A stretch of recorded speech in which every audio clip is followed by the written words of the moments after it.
दिनांक 17/18 फरवरी की रात्रि 1 बजे करीब पस्तौर निवासी लीलाधर ने आकर एक सूचना दी कि कुछ लोगों के द्वारा उनके साथ मारपीट की गई है, जिसके क्रम में उनको चोट आई है। इस प्राप्त सूचना के आधार पर थाना सीबीगंज के द्वारा मजरूबी चिट्ठी बनाते हुए घायल लीलाधर को उपचार तथा चिकित्सीय परीक्षण के लिए उसे हॉस्पिटल भेज दिया गया। अगले दिन प्रातः 18 तारीख को उनके मौसेरे भाई नत्थूलाल ने थाने पर आकर एक लिखित शिकायती प्रार्थना पत्र दिया, जिसमें उन्होंने आरोप अंकित किया कि उनके रिलेटिव लीलाधर पर बीती रात 2 अज्ञात व्यक्तियों के द्वारा जान से मारने की नीयत से चाकू से हमला किया गया। इस प्राप्त तहरीर के आधार पर थाना सीबीगंज पर मुकदमा अपराध संख्या 87/2025 सुसंगत धाराओं में पंजीकृत करते हुए विवेचनात्मक कार्रवाई आरंभ की गई। ठीक 18 तारीख को ही शाम को मजरूब लीलाधर के पुत्र राकेश थाने पर आते हैं और एक एप्लीकेशन देते हैं, जिसमें कि उन्होंने अंकित किया कि उनके गांव के ही निवासी राम सिंह उर्फ पप्पू तथा उसके 2 अज्ञात साथियों के द्वारा उनके पिता पर जानलेवा हमला करते हुए चाकू मारा गया।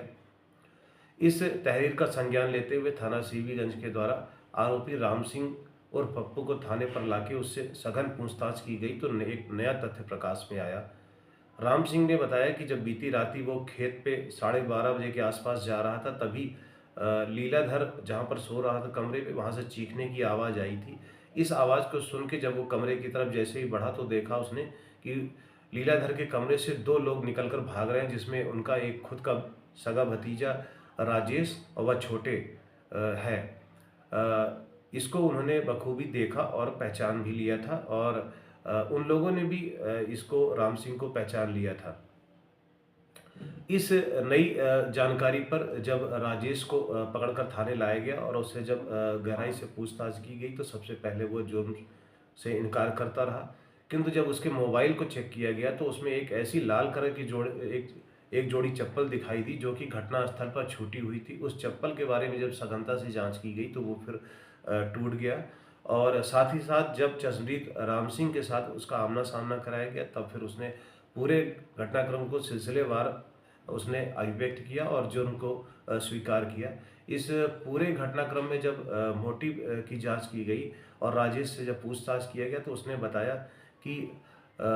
जो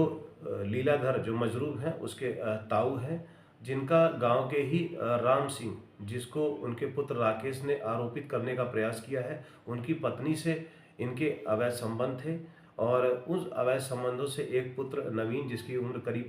14 वर्ष है थी। चूँकि घायल लीलाधर के पुत्र राकेश को इस बात का संशय था कि आने वाले समय में जो संपत्ति है उसका एक बड़ा हिस्सा उनके पिता के द्वारा जो नवीन नाम का पुत्र है उसके नाम किया जा सकता है। इसके क्रम में उन्होंने तय किया कि वो अपने पिता की हत्या करवाएंगे।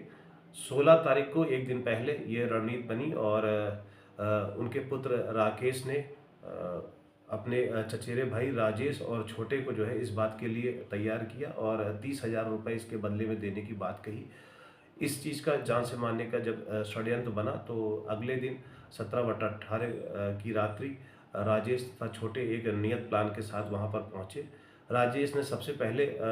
लीलाधर अपने ताऊ को तमंचे सटा के गोली मारने का प्रयास किया, किंतु इस क्रम में लीलाधर जग गया और उसने तमंचे के साथ राजेश को पकड़ लिया। छीना झपटी में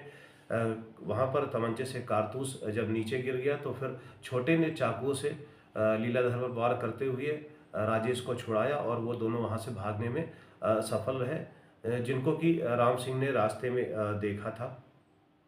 राजेश से उक्त तमंचा तथा छोटे से चाकू बरामद कर लिया गया है। इन दोनों को उक्त